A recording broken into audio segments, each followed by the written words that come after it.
A diferencia de lo que todos creemos, porque sí, yo me incluyo, el contenido más perturbador creado por la misma humanidad, no solo se encuentra en la web profunda. No necesitas navegadores privados ni una VPN para poder acceder al tipo de contenido del que hablaremos hoy. Lo más paila es que está a unos cuantos clics de distancia. Sitios que funcionan las 24/7, alojados en servidores en alguna parte de la esfera. Hoy vamos a echarle un ojito más a detalle a la psicología detrás de las páginas de Borderline Content y cómo el narcotráfico convirtió lo bizarro en una estrategia de marketing de guerra global.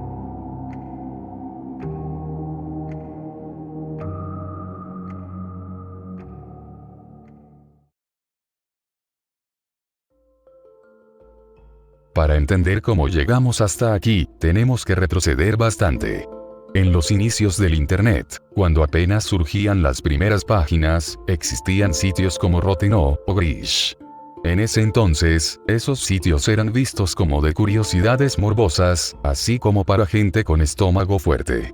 Pero la dinámica cambió drásticamente cuando los grupos criminales, sobre todo los de México, sin discriminar, pero lamentablemente ese es uno de esos puntos que hace destacar a México, entendieron algo fundamental: el terror es poder.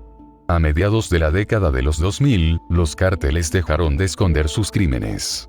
Ya no se trataba de dejar un mensajito ahí en una cartulina, se trataba de grabarlo y subirlo a un foro, porque recordemos que en ese entonces lo que predominaba en Internet eran los blogs y foros, abiertos para el público, para que el enemigo y el mundo lo viera. Lo más bizarro de este tipo de páginas actuales, no solo es el contenido, es su naturaleza tan grotesca y surrealista.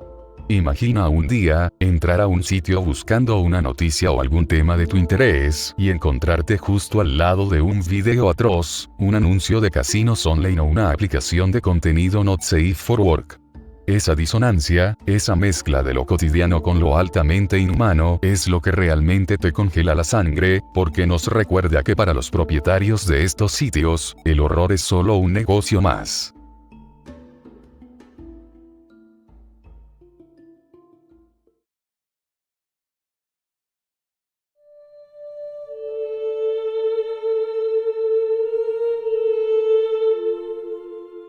Seguramente tú estás diciendo algo como: Oye bro, pero entonces si este tipo de sitios son grotescos, las autoridades deberían de estar haciendo algo para poder bajarlos. No es así. pequeño amiguito, tristemente la vida real no es una película, y la respuesta que hay para eso es tan frustrante como igual de paila. Resulta que, estas páginas operan como una hidra de Lerna, hablando metafóricamente. Para que me entiendas, una hidra de Lerna es un monstruo acuático de la mitología griega, una serpiente policéfala, es decir que tiene varias cabezas, y venenosa, que habitaba los pantanos de Lerna. Famosa por regenerar 2 cabezas por cada una que le cortaban, fue derrotada por Hércules en su segundo trabajo, quien cauterizó los muñones con ayuda de Iolao para evitar su regeneración. Ahora sí, volviendo al tema principal, funciona como una hidra de Lerna porque, cortas una cabeza y aparecen 3 más. Se alojan en servidores de países con leyes de Internet casi inexistentes o en paraísos de datos donde el dinero compra el silencio de los proveedores. Pero hay un concepto que abarca todo esto que acabo de decir, y es el concepto del sitio espejo. Muchos de estos foros tienen copias exactas en servidores simultáneos. Con lo cual, si el FBI o la Interpol logran bajar uno en Estados Unidos o Europa, el sitio ya tiene una réplica lista en una isla perdida del Pacífico o en un sótano en Rusia. Es un juego del gato y el ratón donde el gato siempre llega tarde. Lo que estamos viendo no es una falla del sistema, es una infraestructura diseñada para ser eterna. Con eso me refería a lo de cortas una cabeza y aparecen 3 más.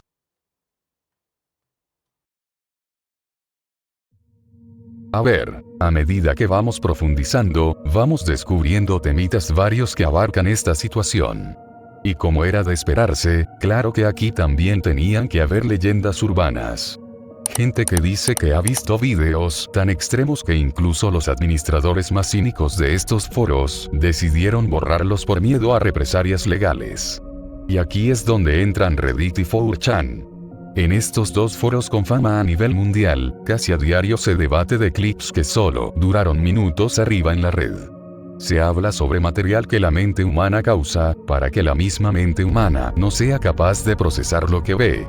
Esto es el verdadero Lost Media de terror. A día de hoy, en muchos otros foros, como por ejemplo Forgore, se debate tanto de vídeos reales y existentes, como de gente que ha pasado años y años buscando estos archivos, sin entender que hay cosas que una vez que las ves, no puedes simplemente desverlas. Las leyendas urbanas de este estilo son como una sombra. Sabes que está ahí porque la ves, pero no puedes tocarla. Y quizás es mejor así.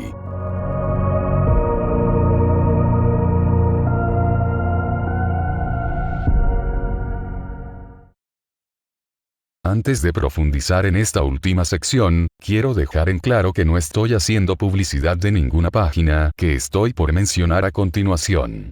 Condeno todo acto atroz, bizarro y problemático a nivel geopolítico, y en cuanto a las problemáticas que viven ciertos países con el narcotráfico. Si hablo de este tipo de cosas, es básicamente porque es un tema del que me he informado previamente, y he indagado, porque decidí hacer un video sobre esta problemática que no solo se vive en México, sino que se vive en muchísimas partes del mundo. Muchas gracias por la atención.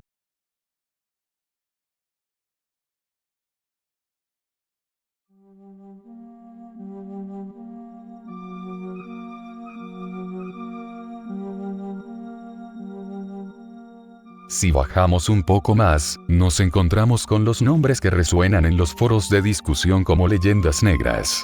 Nombres como Forgore o Gore Center son lo que representan lo más bajo de la red. Estas no son simples páginas de vídeos ya que son comunidades enteras. Lo que hace a sitios como Forgore tan perturbadores es su longevidad. Han sobrevivido a hackeos, a persecuciones legales y a bloqueos de Google, mutando constantemente sus dominios para seguir a flote. Aquí, el contenido del narcotráfico se mezcla con hilos de discusión, descartando a Gore Center ya que este sitio tiene todo tipo de contenido grotesco distribuido por categorías, donde los usuarios analizan la anatomía del horror con una frialdad que asusta. En Gore Center, por otro lado, la estética es más cruda, casi minimalista. Son bibliotecas aberrantes donde el material se clasifica por regiones o por grupos criminales, y no solo eso, sino también por ejemplo, metrajes de civiles filmando escenas del crimen, inmolaciones grabadas por las propias víctimas o captadas en cámara, etc.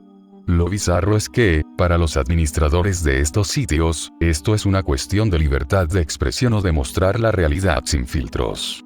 Pero la realidad es que estas plataformas se han convertido, sin quererlo o queriéndolo, en el brazo propagandístico gratuito de los carteles. Cada vez que un video de estas páginas se hace viral, el mensaje de terror de quien lo grabó cumple su objetivo. Son el escaparate de un museo que nadie debería querer visitar, pero que tiene las puertas abiertas las 24 horas. Ahora bien, si Gore Center es la biblioteca, Forgore es el epicentro del caos. A diferencia de otros sitios que solo alojan vídeos, este lugar funciona como una red social del inframundo. Es un foro en el sentido más estricto de la palabra. Hay usuarios con rangos, hay debates, hay reputación. Lo que hace a Forgore un caso de estudio bizarro es su resiliencia. Ha sido el blanco principal de las autoridades durante años, pero siempre encuentra una forma de volver. Es famoso por ser el primer puerto de llegada para los vídeos exclusivos que envían los propios grupos criminales. En sus hilos de discusión, el morbo se profesionaliza. Los usuarios analizan la veracidad de los vídeos, discuten sobre las armas utilizadas y rastrean el origen de los audios.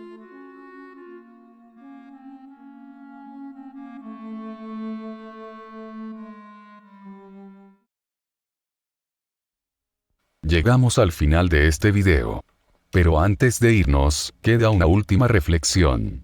Muchos creen que estas páginas son un error de la red, un fallo que debería ser corregido. Sin embargo, la realidad es más oscura. Estos sitios existen porque hay una demanda. Porque miles de personas, protegidas por el anonimato de sus pantallas, alimentan el tráfico de estos servidores día tras día.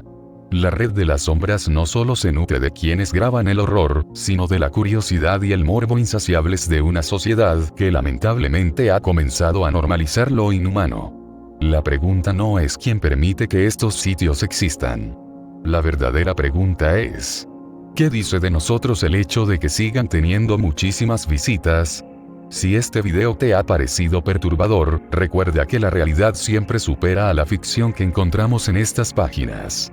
Antes de irme, quiero darle un consejo a mi pequeñísima audiencia. Por favor, por más de que se encuentren en una situación económica difícil, siempre busquen el bien, busquen lugares de trabajo legales, y no se metan en el negocio del narcotráfico.